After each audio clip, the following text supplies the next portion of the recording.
तो आज हम एक बहुत ही दिलचस्प किताब टिम फेरिस की टूल्स ऑफ टाइटन्स इसकी एक समीक्षा पर गहराई से बात करने वाले हैं।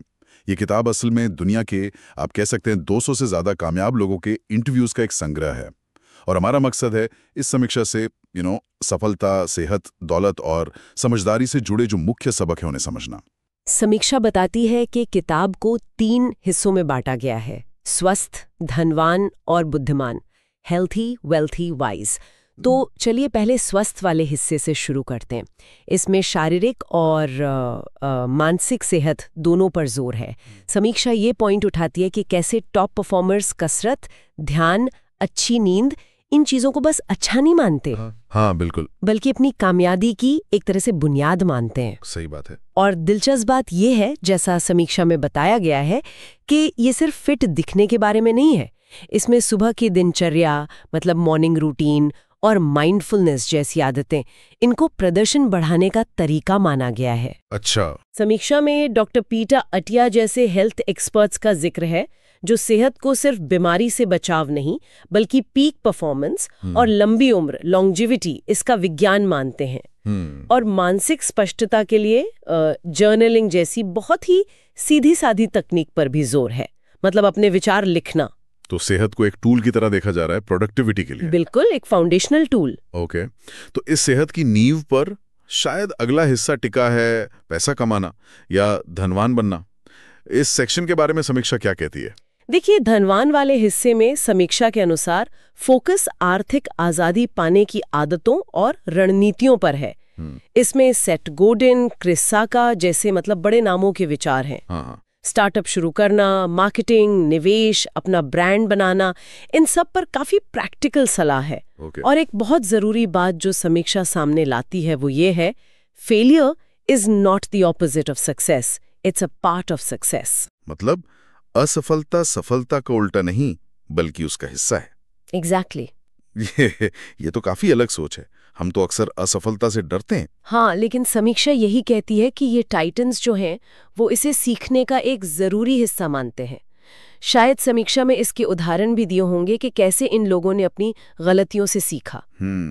और समीक्षा ये भी साफ करती है कि कामयाबी का कोई एक सीधा फॉर्मूला या रास्ता नहीं है। लेकिन कुछ चीजें हैं जो जरूरी हैं, जैसे लगातार अच्छी आदतें बनाना, नेटवर्किंग करना यानी सही लोगों से जुड़ना, रिश्ते बनाना, और एक अच्छी टीम खड़ी करना। समीक्षा के मुताबिक ये स्किल्स लगभग सभी कामयाब लोगों में कॉमन पाए गए हैं। ठीक है, तो सेहत हो गया, पैसा हो गया, अब तीसरा हिस्सा बुद्धिमान। यहाँ मामला थोड़ा गहरा हो जाता है ना? बिल्कुल।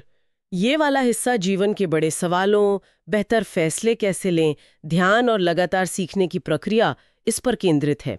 समीक्षा में रे डालियो और नवल रविकांत जैसे विचारकों के सिद्धांतों का जिक्र आता है। अच्छा। 2 बातें जो समीक्षा में खास तौर पर उभर कर आती हैं। पहले तो ये कि अगर कोई काम आपको बहुत डरावना लग रहा है तो शायद वही सबसे जरूरी काम है जो आपको करना चाहिए। वाह, मतलब कंफर्ट जोन से बाहर निकलना। हाँ बिल्कुल, ये हमें उस तरफ धकेलता है। और दूसरी बात है ना कहने की कला। समीक्षा इस पर बहुत जोर देती है कि जो इंसान सोच समझकर ना कहना सीख जाता है, असल में वही अपने समय और अपनी एनर्जी का मालिक बन पाता है। ये सीधा सीधा जुड़ा है फोकस बनाए रखने से और टाइम मैनेजमेंट से। और समीक्षा कहती है कि यही क्षमता कहीं ना कहीं आपको आंतरिक शांति, इनर पीस पाने में भी मदद करती है। ना कहना ये वाकई मुश्किल है कई बार, पर समीक्षा इसे जरूरी बता रही है। अच्छा, तो ये तो हो गए किताब के हिस्से। इस समीक्षा में किताब के बारे में और क्या बताया गया है? मतलब इसकी खूबियां या शायद कुछ कमियां? हाँ, बताया है। समीक्षा के अनुसार किताब की एक खासियत है इसका पॉडकास्ट जैसा स्टाइल। पढ़ने में आसान लगता है। हर चैप्टर में कुछ ना कुछ एक्शनेबल सलाह है, मतलब ऐसी सलाह जिस पर आप अमल कर सकें। ओके। और इसे आप कहीं से भी पढ़ सकते हैं, मतलब शुरू से आखिर तक एक क्रम में पढ़ना जरूरी नहीं। और कमियां?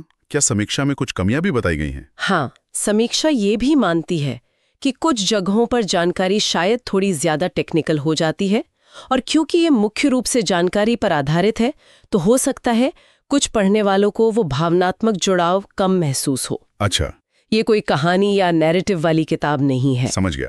तो फिर कुल मिलाकर समीक्षा के हिसाब से ये किताब किन लोगों के लिए ज्यादा फायदेमंद हो सकती है? समीक्षा कहती है कि ये खास तौर पर उद्यमियों मतलब एंटरप्रेन्योर्स, क्रिएटर्स, जो लोग अपनी सेहत को लेकर गंभीर हैं और जो स्टूडेंट्स सेल्फ ग्रोथ में दिलचस्पी रखते हैं, उनके लिए ये बहुत उपयोगी हो सकती है।